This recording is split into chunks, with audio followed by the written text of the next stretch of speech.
San Apolinar de Ravenna, obispo y mártir, muerto en el año 78, 23 de julio.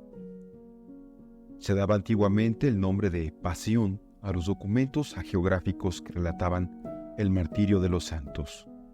Poseemos variadas y antiquísimas pasiones. De la de San Apolinar entresacamos el presente relato, por el que sabemos que San Apolinar fundó la iglesia de Ravenna por encargo del mismo San Pedro, que obró portentosos milagros y que alcanzó la palma del martirio imperando Vespasiano. De ello da fe el doctor de la iglesia, San Pedro Crisólogo, sucesor de nuestro santo en la sede episcopal raveniense desde 432 a 452, y celoso guardián de su memoria entre los fieles. Los diálogos que reproducimos han de considerarse como mera expresión literaria, detrás de la cual se esconde la realidad de una vida muy semejante en su santidad a la de todos aquellos primeros apóstoles que formaron el núcleo inicial de la Santa Madre Iglesia. Una vida plenamente saturada de Dios y digna de ser coronada con las glorias del martirio. Obispo en Ravenna. Fiel y fervoroso cumplidor del precepto de Jesucristo, id y enseñad a todas las gentes. San Pedro, príncipe de los apóstoles, envió por todo el orbe celosos operarios a trabajar en la viña del Señor. Entre los primeros y más ilustres, cuéntase a San Apolinar, infatigable cooperador del santo apóstol desde su traslado de la sede de Antioquía a Roma. Llegado a las cercanías de Ravenna hacia el año 50, presentóse en casa de un soldado pidiendo hospedaje.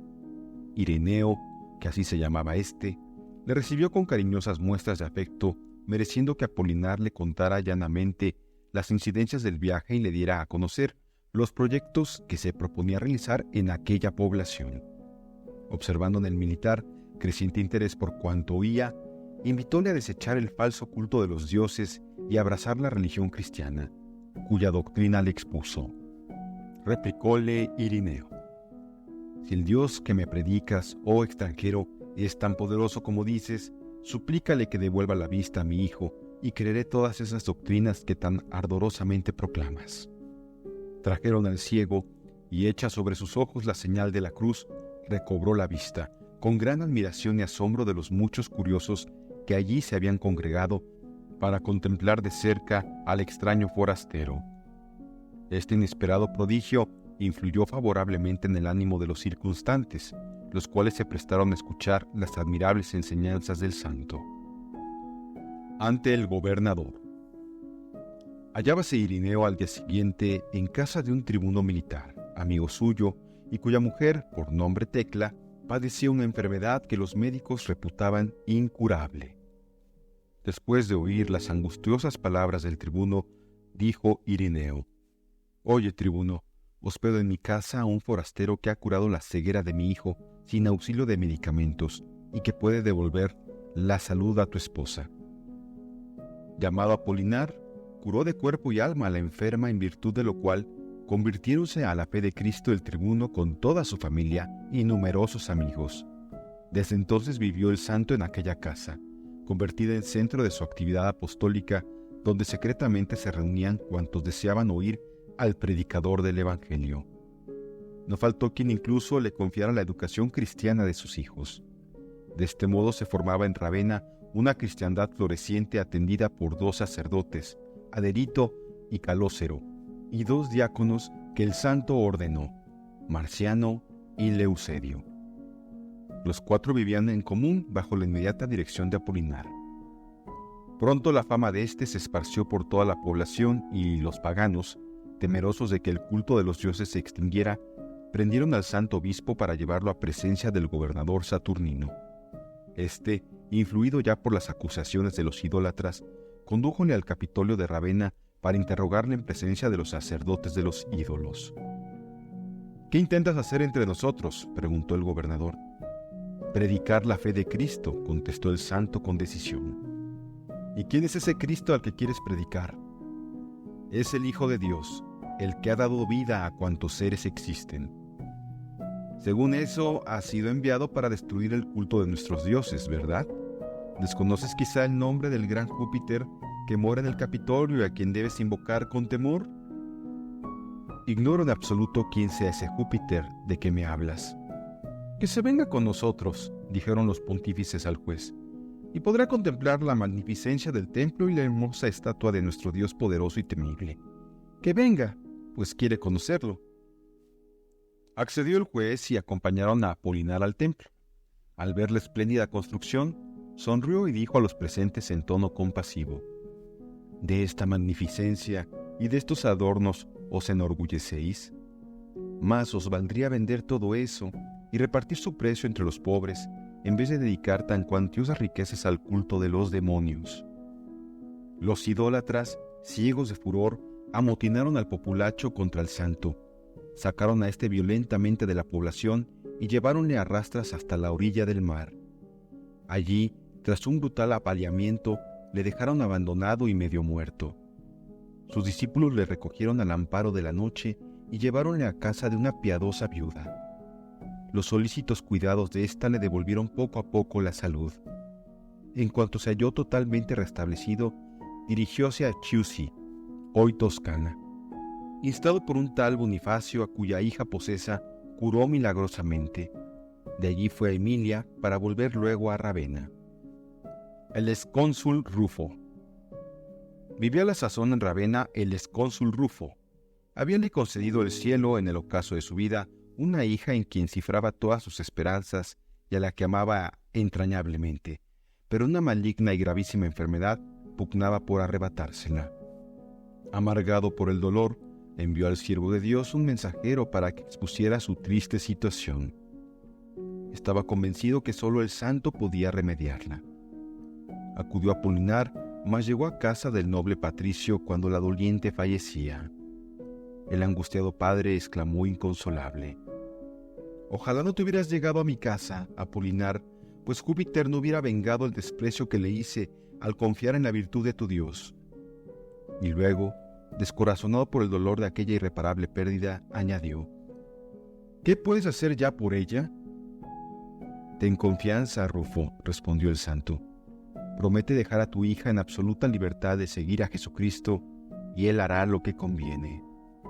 «Mi hija ha muerto», suspiró el excónsul, «pero si por uno imposible volviera a la vida, no sería yo quien me opusiera a sus deseos. Aunque hubiese de abandonar mi casa por seguir los consejos y los ejemplos de su libertador, accedería de todo corazón a ello». Triste y desoladora era la escena de dolor que aquel hogar presentaba. El más profundo silencio, solo interrumpido por los sollozos, reinaba en torno de la difunta. Acercóse el santo obispo al lecho y elevó a Dios esta plegaria: «Señor, tú que concediste a Pedro el don de milagros, da a su discípulo el de resucitar a esta tu criatura, pues te confieso por único Dios». Y tomando de la mano el cadáver de la joven, le dijo: «En nombre de Cristo, levántate y confiesa que no hay más Dios verdadero que el de los cristianos, en cuya virtud vuelves a la vida». Y levantóse la doncella y con voz segura exclamó: «Confieso no haber más divinidad que la que predica este hombre». Los presentes quedaron atónitos, mas luego, llenos de alegría, convirtiéronse a la fe y con ellos hasta 300. El santo, después de catequizarlos, administró a todos el bautismo, comenzando por Rufo y su hija. Ante el vicario imperial. Rufo amaba a su bienhechor y le seguía, aunque en secreto por temor al César. Su hija habíase consagrado al Señor con el voto de castidad. El rápido desenvolvimiento del cristianismo en Ravenna alarmó nuevamente a los paganos, sobre todo a los sacerdotes de los ídolos, cuya influencia había disminuido desde la llegada de Apolinar. Elevaron sus quejas al emperador Vespasiano y éste, por complacerlos, ordenó a su vicario de Ravenna que públicamente interrogara al extranjero para averiguar la verdad de la acusación. Hízolo así Mesalino y entablóse el siguiente diálogo. «¿Cómo te llamas?», preguntóle el delegado imperial. «Apolinar», respondió el santo obispo. «¿De dónde vienes?». «De Antioquía». «¿Cuál es tu oficio?». «Soy cristiano y como tal, discípulo de los apóstoles de Cristo». «¿Y quién es ese Cristo de quien tantas veces oigo hablar?». «El Hijo de Dios vivo, creador del cielo y de la tierra, del mar y de cuanto ellos contienen, y sustentador de todo el universo. ¿Será tal vez aquel Jesús que los judíos crucificaron por llamarse Hijo de Dios? Si tal es, no entiendo yo cómo podía ser Dios dejándose insultar impunemente y crucificar con ignominia. Comprende que estás en grave error. Abandona pues esa religión, ludibrio de la humanidad, y no incurras en locura de tener por Dios a quien muere en patíbulo infame. Pues mira, Mesanino, ese Cristo era Dios, lo sigue siendo y lo será siempre. Nació de una virgen, sufrió y murió por redimir al hombre de la esclavitud del demonio y de los males del pecado. Sí, ya nos han contado todo eso que dices, mas en modo alguno podemos admitir tan absurdo que choca con la más elemental razón. Atiende, Mesanino, sin prevención e imparcialmente. Ese Dios, encarnado en el seno de una virgen, obró un sinfín de milagros mientras vivió, y si bien es verdad que padeció afrentosa muerte en cruz a manos de los judíos, únicamente padeció y murió su humanidad, no su divinidad, y al tercer día resucitó glorioso y subió a los cielos algún tiempo después por su propia virtud. Concedió a sus discípulos la potestad de ahuyentar a los demonios, curar a los enfermos y resucitar a los muertos. En vano tratas de persuadirme. No puedo reconocer por Dios a quien el Senado romano desecha. Cesa tu insensato discurso y sacrifica al inmortal Júpiter. Mira que si no atiendes a lo que buenamente se te aconseja, las torturas y el destierro habrán de persuadirte a que lo hagas. Haz de mí lo que te plazca, puesto que solo a Cristo mi Señor ofreceré incienso en alabanza y olor de suavidad. Este hombre usurpa el título de pontífice que únicamente nosotros podemos tener, gritaron los sacerdotes paganos, y además pretende seducir y engañar al pueblo. Ese crimen ha de ser castigado. Mandó Mesanino llamar a los verdugos y les dio orden de flagelar despiadadamente al santo obispo. Y como el mártir, firme en la fe, no cesaba de confesar a Cristo, quiso vencer su constancia a fuerza de suplicios. A la cruel flagelación siguió el tormento del potro, y luego la inmersión en aceite hirviendo. Por fin, desterróle a Iliria cargado de cadenas. «Mesanino», exclamó el santo mártir, «¿por qué no reconoces a Cristo y así te evitarías los tormentos eternos de la vida futura?» Mucho ofendió al vicario imperial tanto atrevimiento y juzgó del caso castigar ejemplarmente tal audacia. Ordenó pues que golpearan al santo mártir en la boca con piedras afiladas. Los cristianos testigos de tan inhumano proceder tomaron la justicia por su mano y arremetieron con fuerza contra los paganos, haciéndolos huir a la desbandada. Este desagradable incidente no hizo más que reavivar la ira de los gentiles. Apoderáronse de Apolinar y lo arrojaron en un profundo y oscuro calabozo, para dejarlo morir de hambre. Pero Dios quiso demostrar la santidad de su siervo y dispuso que a la primera noche un ángel le sirviera de comer a vista de los atónitos carceleros, que, pasmados, no podían creer lo que sus ojos veían, ni se atrevían a contárselo al juez. 4 días pasó en aquella mazmorra, sufriendo toda clase de privaciones y atropellos, antes de ser embarcado con rumbo a su destierro de Iliria. Correrías apostólicas. Segundo interrogatorio. Ya en alta mar sobrevino una gran tormenta que hizo zozobrar la embarcación, la cual arrastró en su rápido hundimiento a la mayoría de los tripulantes. Apolinar, sostenido por el que manda el mar y los vientos, ganó la orilla oriental del Adriático con 2 o 3 soldados. Estos, convertidos a la fe cristiana por el santo náufrago, fueron luego sus valiosos auxiliares en la evangelización de la comarca que tan extrañamente les había deparado la providencia. El demonio, que vio tambalearse su poder donde hasta entonces había tenido tranquilo dominio, trató de malograr el apostolado de Apolinar, endureciendo el corazón y torciendo la voluntad de los naturales. Pero burló Dios los propósitos del infernal enemigo. Nuestro santo curó de la lepra al hijo de un noble de Mesia, y la vista de este prodigio determinó a muchos de aquellos bárbaros a abrazar la fe cristiana que tan grande poder daba a sus santos. No se detuvo Apolinar allí, a pesar de la hermosa perspectiva que a la religión se prometía en aquella tierra, sino que bordeó el Danubio y descendió a Tracia, convirtiendo de paso gran número de idólatras. Como prolongara mucho su estancia en una ciudad de esta provincia, el ídolo enmudeció. En vano indagaron las causas del extraño silencio hasta que, a una consulta de los paganos, contestó el demonio por boca de la estatua que no volvería a hablar ni apaciguaría su cólera en tanto que un tal Apolinar, predicador del cristianismo, estuviera en la comarca. Buscaron a toda prisa al forastero y cuando le hubieron ya en sus manos, maltratáronle con cruel ensañamiento. Luego, puesto en un barco que se hacía a la mar, le expulsaron con sus compañeros a Italia. 3 años habían transcurrido desde que Apolinar saliera de Ravenna. Su vuelta fue acogida por los cristianos con singulares muestras de afecto. Por su parte, los paganos, que más aún que antes le consideraban como irreconciliable enemigo, no cejaron en su empeño de excitar al populacho en contra del santo, a quien por fin apresaron, maniataron y arrastraron al templo de Apolo. Pero la estatua se vino estrepitosamente al suelo, tan pronto como el mártir puso pie en los umbrales. Fue puesto entonces a disposición del pretor Tauro, a cuyo hijo curó de completa ceguera, invocando el nombre de Cristo. Agradecido el pretor, y para sustraerle de las iras de los gentiles, simuló su detención y arrestóle en una casa de campo, donde el santo pasó 4 años de apostolado intenso, fortaleciendo la fe de los muchos convertidos, ganando nuevos adeptos a la causa de Dios y curando milagrosamente toda clase de enfermedades.